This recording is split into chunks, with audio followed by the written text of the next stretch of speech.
kirang trapsila sowan kula ketlangsa atur kula inggih boten nuju prana penggalih. Ya ora dadi apa. Estunipun ingkang sewisan kula sowan ngaturaken sembah pabekti ngoko kalih. Kula dipun utus dhateng mumungan kula bendara kula. Ing lenggah wonten ing Dresila Geni Ndara Ayu Betari Dresanala.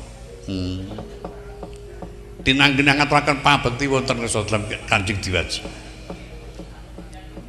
Ingsun tampa, ingsun petarake nang dodo kendelo padha-padha. Lah, menawi sampun katampi anggen kula swamika istanipun tinanggenah ngebun buninjing. Njejawah sonten yen cara piantun ngaten kula kadhawan nglamar.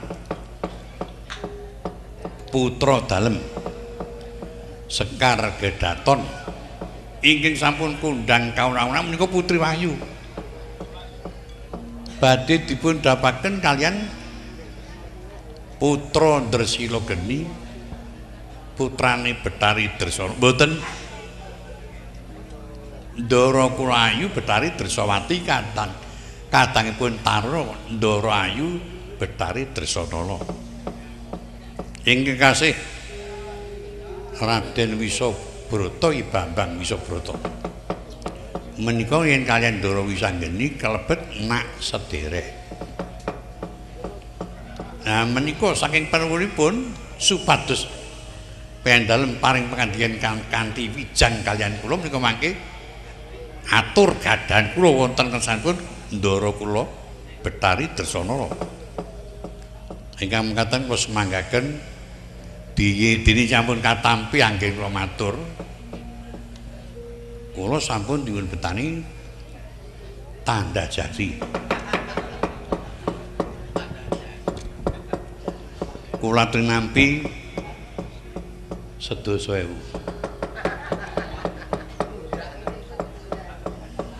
Kuwi paringane Betari Dresanala mboten.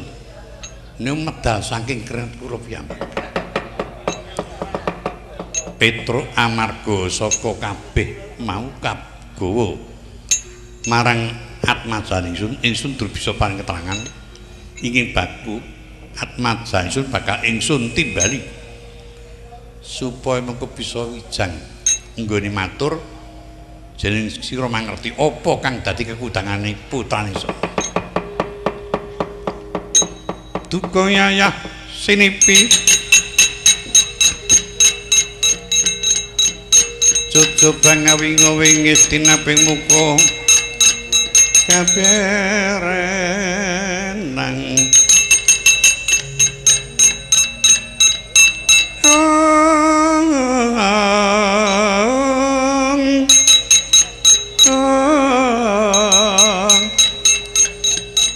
dinulu katon Romarkata amicil siung pindha landheping Trisula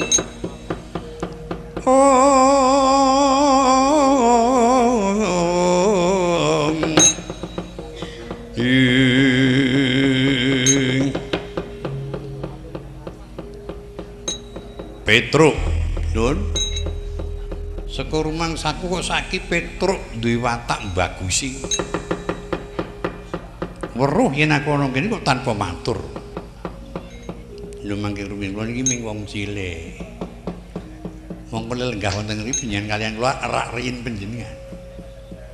Sing kudu niki sing lenggah dhisik mbageke sing keri.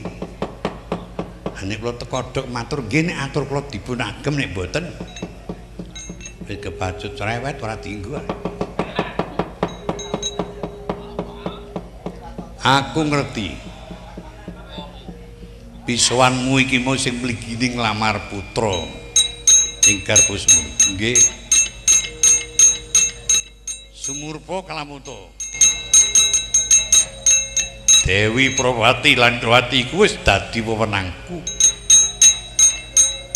kok saged dhisik aku nggone nglamar ning piyambun tapi dereng durung narak ngalem wong ya urung ditampa kok Dresila Geni kok kanyangan Nggih.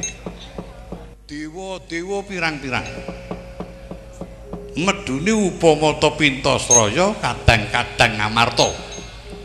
Sing saka Dimas Janaka tetimbangane si Dresanala ora kurang lah kok sedikongkon kok Petruk. Ora ana wong kono ae. Lho manggil yen. Bab sing dikongkon menika mboten milih wong. Ning milih sing kena tak percaya. Kuwi tak kongkon. Ayo nek wonge ngono bagus ya desinan ya katuan dawa. Nek ora kena dipercaya. Apa kudu dipilih wong sing mboten kena dipercaya? Senajan to kula nggombal ning kena dipercaya. Akeh sing do tresna kalih kula. Nek sing nyacat kula niku akeh banget kok. Aming Petruk. Ora omongane cangkeme kok dledok. Ane nyatane akeh sing percaya kalih kula cepi. Kathah sing piyayagung ning ora kena dipercaya. Mboten. Gombal ning tentrem jujur. Ning senajan piyayi kerep korup ya paedah. Ben paedah. Kowe saiki bali yo. Bali yo. Yen Wanudya wis tak lamar bakal tak dawake karo Sarjogsuma. Ngantem niku yen sampun nampi dawuh ngisi nuwun sing pokok. Nek ming panjenengan tamu kula ya daya. Daya kok balke daya. Sampeyan mak mandheg dereng. Urung aku ya urung. Isih do diwutuh malah. Sing pokok lakon mbok putu yen kowe iso ngalahke aku. Oh niku presun niku. Senajan Petruk ni wong kaya keten ning kula tanggung jawab nganti bali kula mboten oleh gawe trimo ngendhake metu jaba setan nggih. Ingat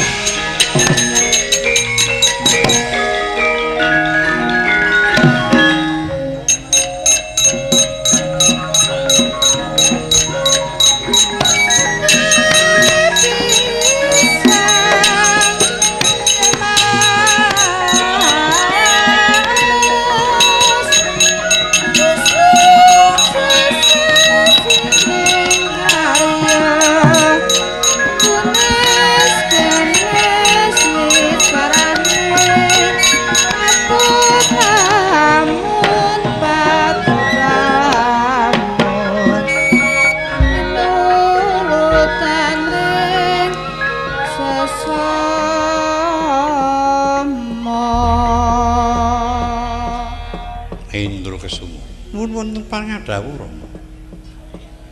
ora ngira yen kraton dadi ajeng perkara saklawase ora nate ana kedadian kaya mengkene usana merga saka Mbak Ayu muskal kedaton nganti ana kedadian ingkang kaya mengkene kurang bejane nggih nyemelangi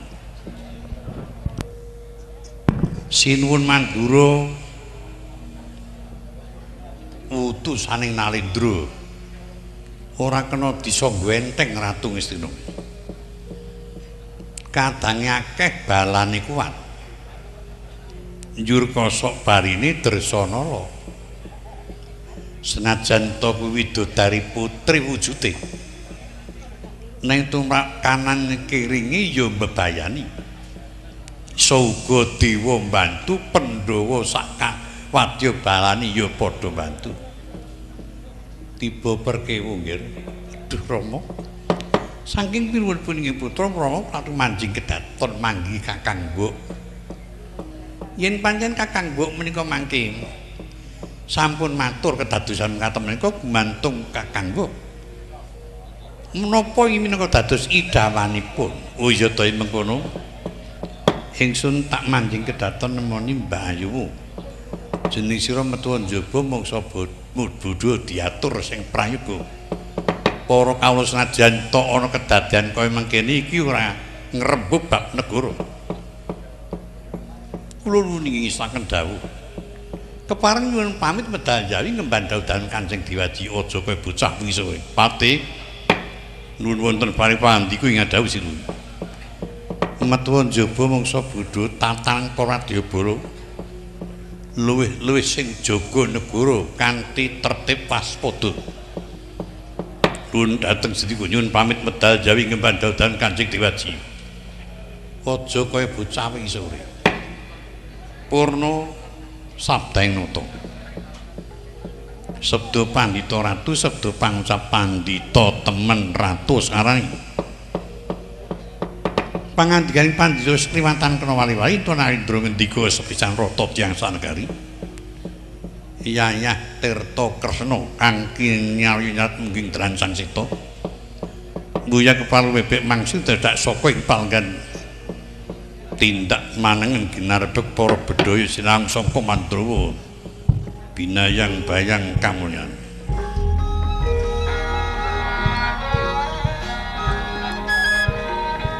Oh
kembang bopong kembang bopong sarimulan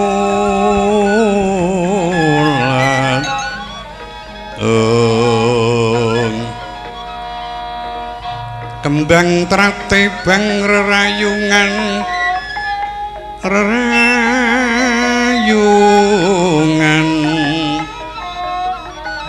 lumelengkung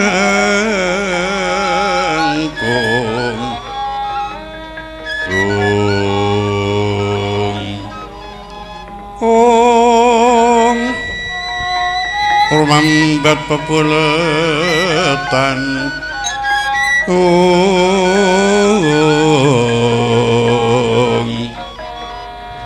lir kembang karang sungsang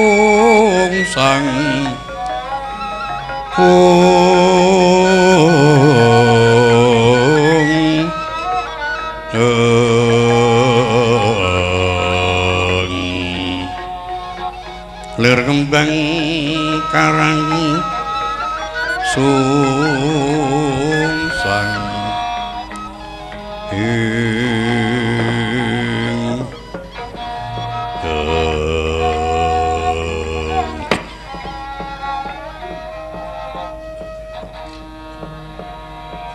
duh Rama pepundhen kula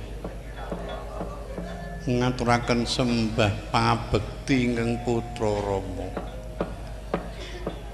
Indrawati tak tampa ngaturake sungkem marang pun Rama pangestunipun Rama tampanana kula pundi wonten mestaka ngaturaken sembah pangabekti kula sinuwun panjenenganipun kondur kedaton.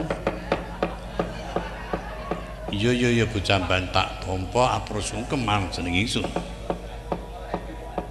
Kejawi saking menika tangeh lamun yen Rama mboten badhe paring duka katitik pasuryanipun beneh kulawan adat wonten paring pangandika kados pundi kepareng kuratri paring dawuh dina nuwun wonten dawuh upamata jeneng sira ketok kaya godhong lumbayung kaya tak remet-remeta pancen sing jenenge putra wanita kuwi kena sinebutake satrungging cangklean yen ngluhurake marang asmane wong tuwa ora kaya putra wanita nanging mrasatake derajat ora kaya anak wadon akeh para piyai sing padha ngersake nglamar kepengin tok ladeni lan kepengin urip bebarengan marang jeneng sira nang nyatane akeh-akeh tok tolak ora ana ingkang cocok karo rasamu kuwi sejatine mengko karep kepitunggir yen darbi penuwun prayoga waloka marang pun Rama mengko pun Rama mungkari mbiwarake marang kabeh para kawula sak mangsa ana penglamar sangka mancanegara nun kepareng munjuk atur wonten sadhareng Kanjeng Rama sedaya kalepatan nyuwun pangapunten ya wis ora dadi apa mila saben wonten penglamar kula duwa mboten wonten ingkang cocok kalian raos kula jalan kula menika nampi sasmitaning jawata ingkang linangkung kepiye sok sintena ing saged minangkani penuwun kula wujudipun pusaka tri perkawis menika kenging pinangka dados gegantelaning raos lan kenging kula suwitaning ngantos dumugi wonten ing delahan mekaten Rama pusaka kula nuwun inggih wujude sepisan pusaka senjata cakra ingkang angka kalih duwung Kanjeng Kyai Kalamisani ingkang angka 3 mutiara ingkang wonten dasaring wari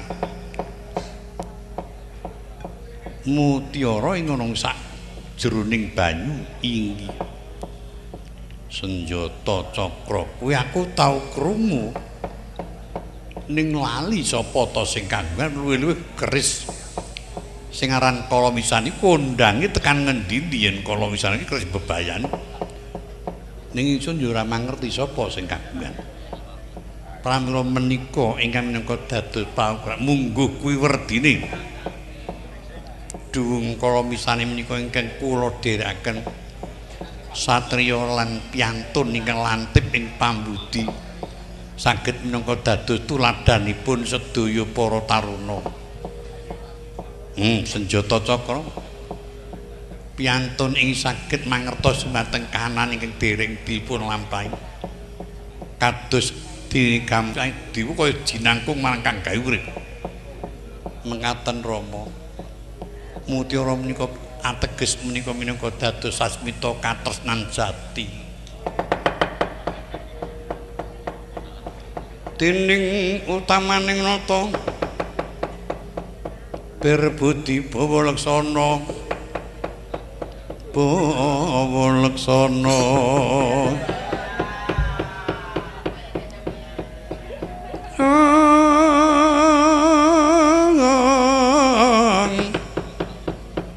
liring kang bawa laksana mangkono aku yen nyoparing dono angge ganjar saben dina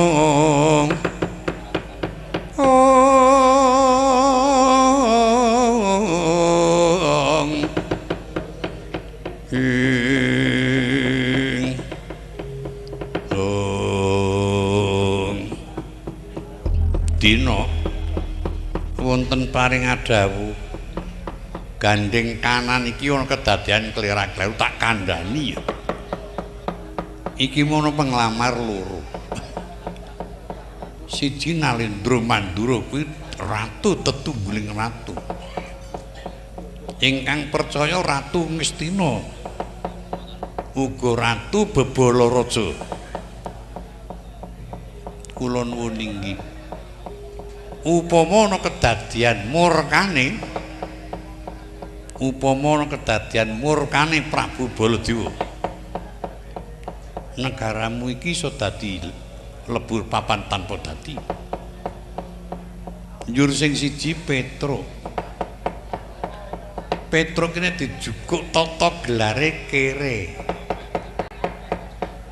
nanging batin kuwi mustikane manungsa bapakne kuwi pemomong wiji ratu aja meneh kok nganti temandang ucape wae nyemelangi wingi lah loro iki mau padha klerak-kleru antarane Petruk karo Sinuwun Mandura kaya mengkono kae nggone padha diodinia gandeng wis terwaca kang dadi aturmu ngono ngarsanipun dina iki sing percaya metu njaba pambengono kamurkane Sinuwun Mandura penggaan kira kantong bolong kula nuwun inggih dadi negara iki tentrem saka jeneng sira ora saka jeneng nyuwun pamit Rama sing ati-ati mban melu monggo pledhaken teh ayo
kantong bolong kaluhuran rati. Tutna lakuku mbok menawa iki mung nganti kedaden sing ora apik, wajib siaga tata-tata sendika ngisa kedhawuh.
Mingis katon landheping Trisula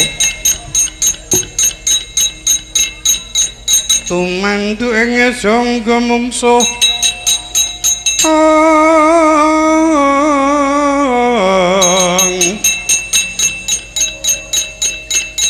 tumantu ing sangga mungsuh kapisanan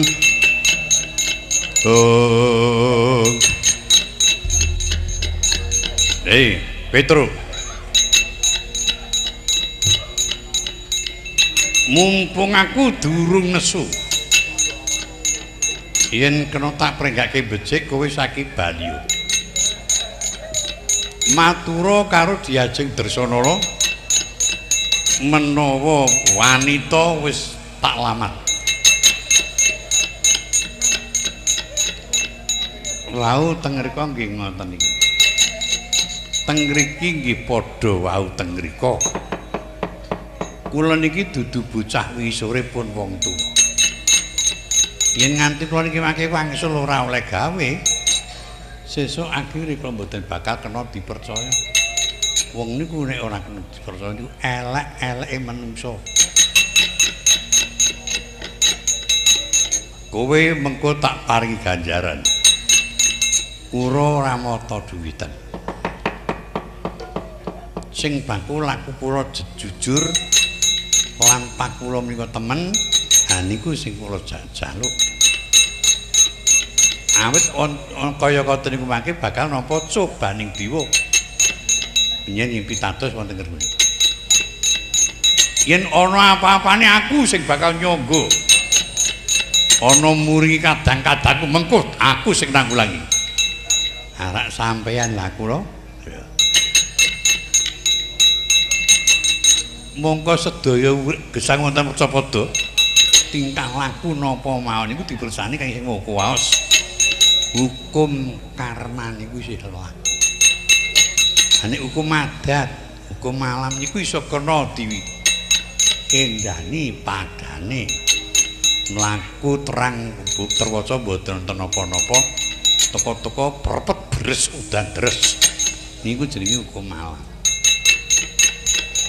iso diendani niku tekate mlebu desa methek godhong gedang lan godhong sithik kudung wis bisa nolak hukum sing diparingi ngeten saminipun hukum adat ana kae pendak setahun pisan kudu disajeni nganggo sajen sirah kebung nek wonten sirah yen mboten wonten cukup nganggo tewel nika pasangi sungu niku kangge nebus iku hukum adat kono kae pendak dina Jemuah kliwon kudu nganggo srasaji kudu ana godhogane ndok bebek nggih nek bebek ngendhok nek mboten methik pentil sawu nika yo dicet niku pun kaya ndok bebek aku iki Baladewa lah Sing ngomong sampean Marwata ya sapa? Kok dadi kowe mejang karo aku mboten kok mejang. Ngengetaken mbok menawi menika mangke kalipun. Sing baku Petruk gelem bali ora? Gelem bali apa ora? Ora. Apa kakon tak jempani dudu bocah cilik lho. Kula niki dudu bocah cilik niki pun wong tuwa. Pun tutuk lek mangan pedes asin. Nek pancen kula mati ni mergo teng atanipun Sinur Mandura. Kula rilake nyuwun mati setan kowe.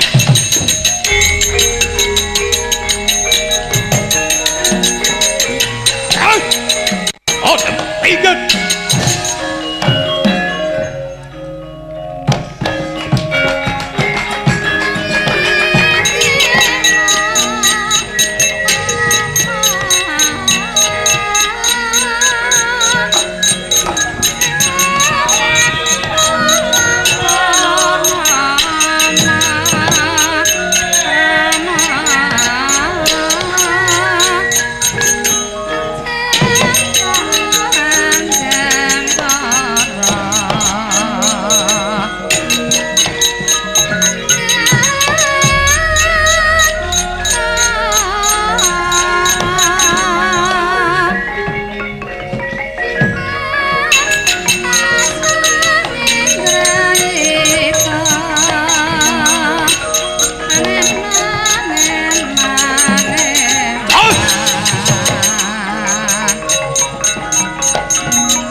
Karena linganira Sidik Purnaming mancat jajanira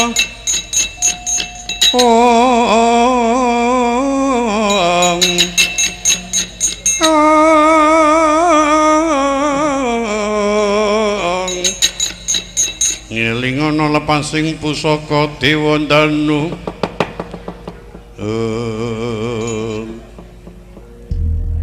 Koko Prabu Ripaduka ngaturaken sembah pabekti.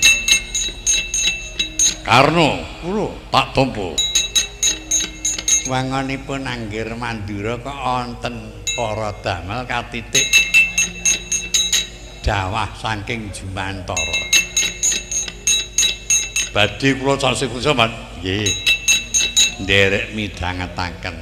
Yai Karna kula pun Kakang dumugi Kraton Garbasumbi. Wus sarembug aturipun Kakang marang Sinun lan ditampa anggonipun Kakang nglamar putri calon bojone Sarjogsema. Oh iya, matur sembah nuwun sanget. Sampun siyaga plangki jumpana Tandukremun ingkang pinangka cecawis kangge mboyong putri. Tumpuk dhisik.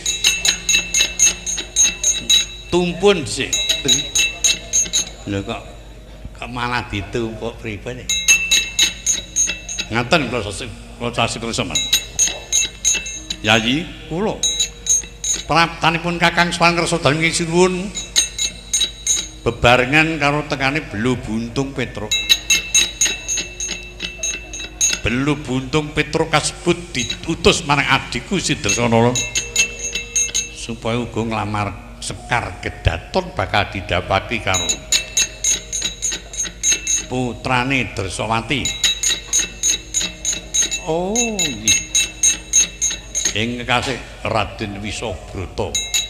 Kula sampun mangertos. Mireng pawarta dereng nganti pinanggikan larenipun. Lah ana ing kono Petruk tak kandhani ing werna-werna dheweke ora kena. Ora kena domongi. Nganti pun Kakang ngejak metu njaba tak dupak ana setinggil Banyatrata kok ya tanpa duweni rasa wedi Lekaning Ndata Petruk tak tari kanthi becik-becik panarinipun Kakang trima pun Kakang Cucul maringi bondo maringi duit karo Petruk supaya matur karo adimu Sidrasanala yen putri wis tak lamar ora gelem malah mejang. Lah gandeng dina iki pun Kakang kedrungan kamur kan Petruk ing pangangka bakal pun Kakang Perjaya atak ajar musa atak tubruk Petruk nyandak tangan cek pun Kakang dikipatke tiba kene iki ali-ali kena loro lho ngipati kok sambi nyopet kok ya iso iya saking dawuhan Prabu gandeng Yai Adipati bisa ngrerimu karo Petruk Petrukno Petruk kandhane sedika kok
boten nyono boten jimpe bilih badhe pinanggi panjenengan Gusti Adipati.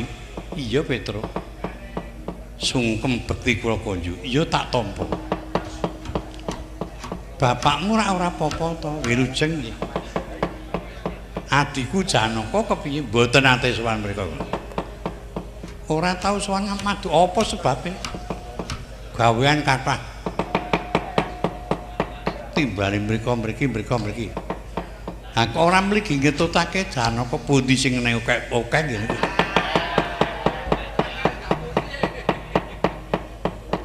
Wong kok ngono. Kuwi jeneng ora tresna karo mong-mongamu. Ha iki mboten ming kula kok kathah sing nglampahi.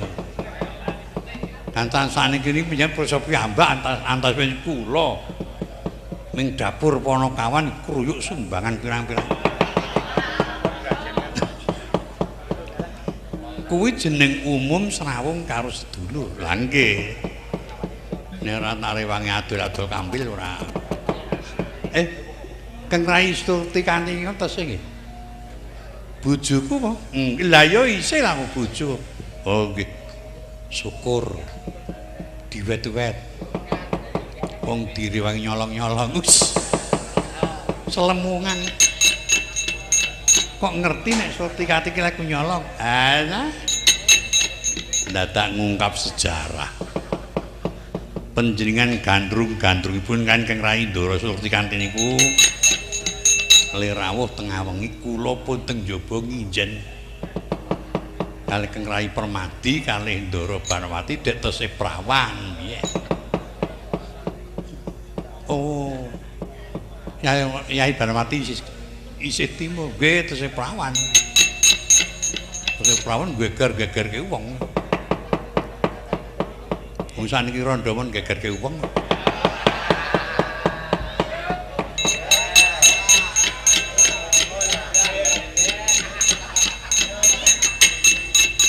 Kok ngerti antahipun yen rawuh wonten kedaton jam 12:30. Totok-totok sur. Masur apa ya? Surti kanthi nika kaya kula nggih. Apa? Bodong.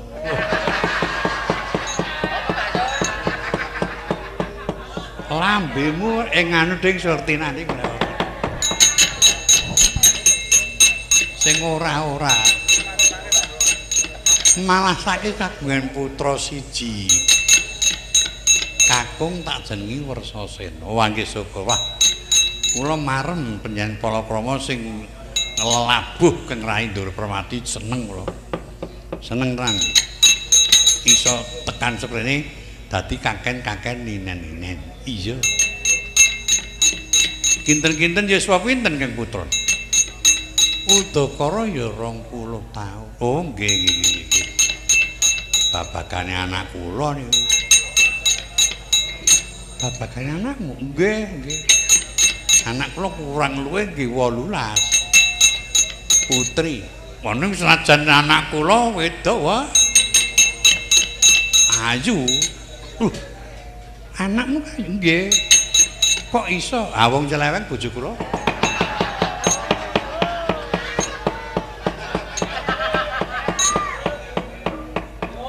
Timbalan saking penurut tenimbangane nganggur kan.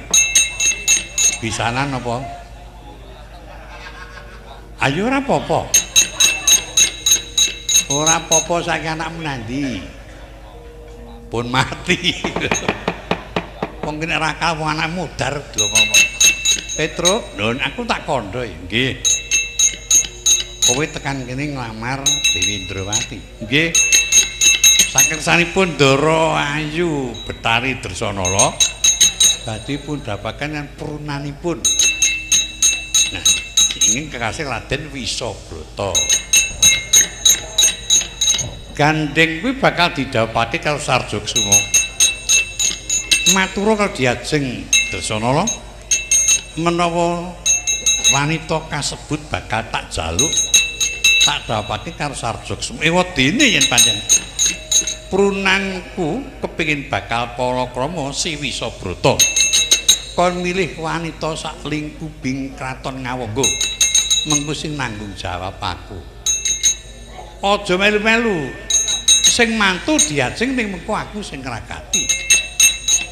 Wah nek janipun upama kula ngaten nggih seneng ning Gandeng menika Ndara Dresanala niku ya marem-marem niku wong katresnanipun Kang Purnan menika kalian Putri Garbos Mundi pokokipun dipun bantu. Kowe baliya ah boten. Yen ora mau karo aku kok lakon aku iki muring kowe tak pol tangan. Gusti kula sasi prisa nggih. Penjami ora namung titah sewantah. Dukanipun sinuwun Ngawangga menika wau duka ingkang nerjang serak. Nerjang sarak nyingkir leres. Yen kanthi dasar mekaten ampun mari kok panjenengan macan ngamuk mongko wani kok. Rasa tangan cepat.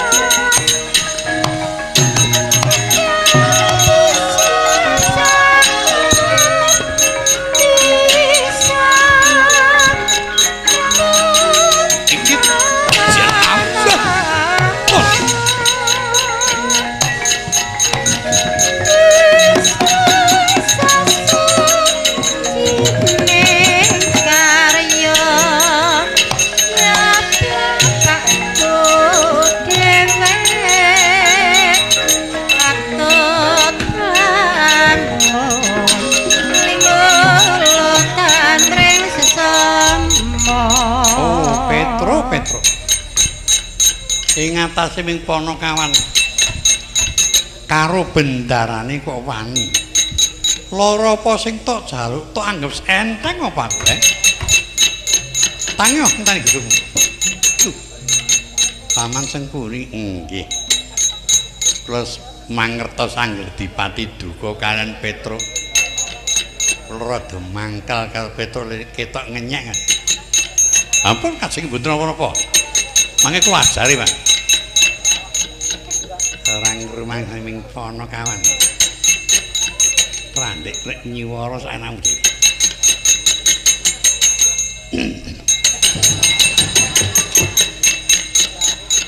Hati-hati mek dehem.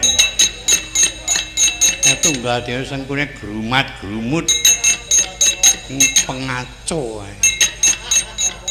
Pengaco, pengecut. Nek muni ngelek-elek Pandhawa iki entek golek kurang amek. Burung karwane sing ngeledeki apik. Iya, engko angger marahi hati-hati. Ana wong tak klonyomi temenan.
Yen kalian Petruk man badhe tegel cok mboten saged. Awit piyambakipun menika jiwanipun jiwa tresna kan sami-sami. Kok saged ngaten. Kula sasi prisa gimana? Petruk kula para tani ku mboten males. Mongko mboten mingset. Lajeng nyandak bangkan kula cek dubat tabitke. Nek le mboten napa-napa, mboten napa-napa. Ning to buyer. Kapinujon anggenipun nyepeng menika mrucut. Kontal ning cendhik ngoten lho. Tututi Petruk mlayu. Sareng Petruk pun kliwati kula. Tiba teng pengkran kula pun tampi cek seleke lah teng mriki niki. Sosial iki niki. Nampan cek seleke lah nggih. Lah saenipun wonten ajengan nyembah kalian mlampah gleleng nika lambene menjep. Oh ngece. Tuwa den jepi. Ngejepi dadi enom ngene ora apa-apa. Kepeksa kula tegel, Mas. Monggo mawon. Lenggah mangke badhe lepasi pusaka Wijayadanu. Angsal ngawuh ngatos-atos mawon nggih.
Aduh. Pejah kula paman. Aku iya. Paman sing wong tuwa kok ora dong. Wong agek kahanane kok ngene kok ya adus. Anak ade kok sak kathoke kaya ora.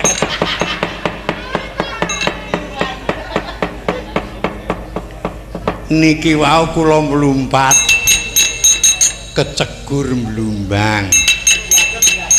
Oh, mboten sirah mboten. Kula pun tau teng omah mon klero nyegur kolah.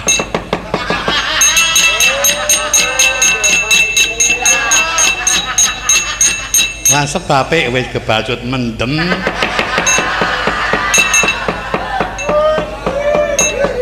Ra ana wong nglerem ka.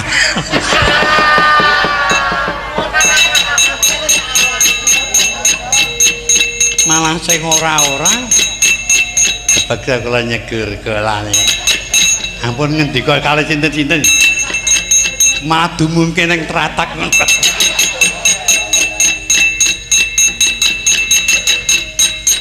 Petrus pancen kurang ajar. Saking kerbat pusaka lajeng pusaka pun notongaken kula kuwatosa yen kula pun pejahi ayih.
Mijil saking telenging wana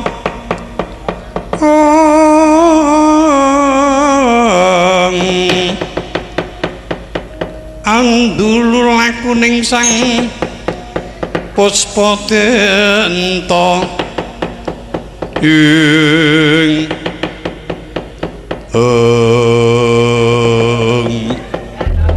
Paman Sengkuni kula ngger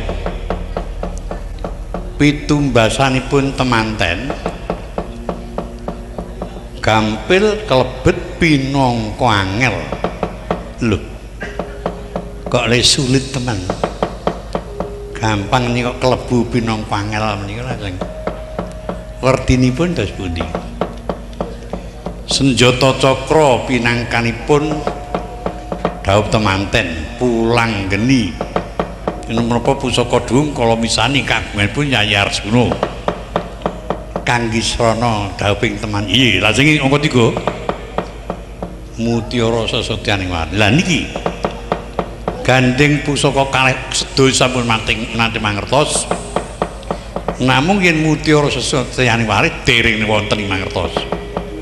Kula nyuwun sanget Yai Adipati wis padha dikanthi kadang-kadang kula Kurawa nglebur laku njalak peningan jajah disa Milangkori angpaya mutiara kasebat. Oh iya kula badhe manggi Yai Kresna ngatos-atos nggih.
tinon ing pamiyat busana manika warna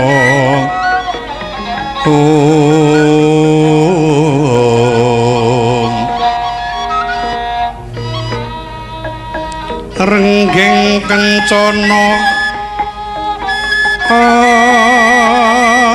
abro bandira layu kumitir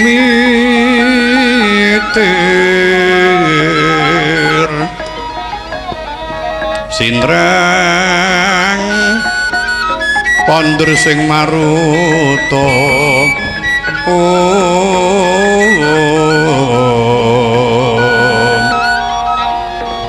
serna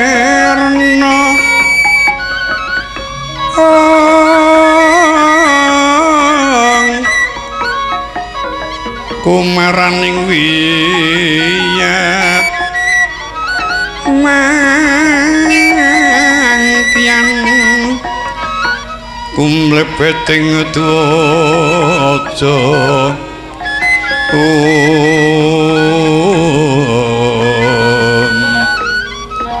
surusu brasta kayu kaprapal ron mawuranjraing siti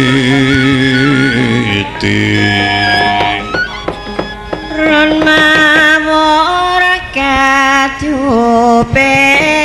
angin kukila bubarasu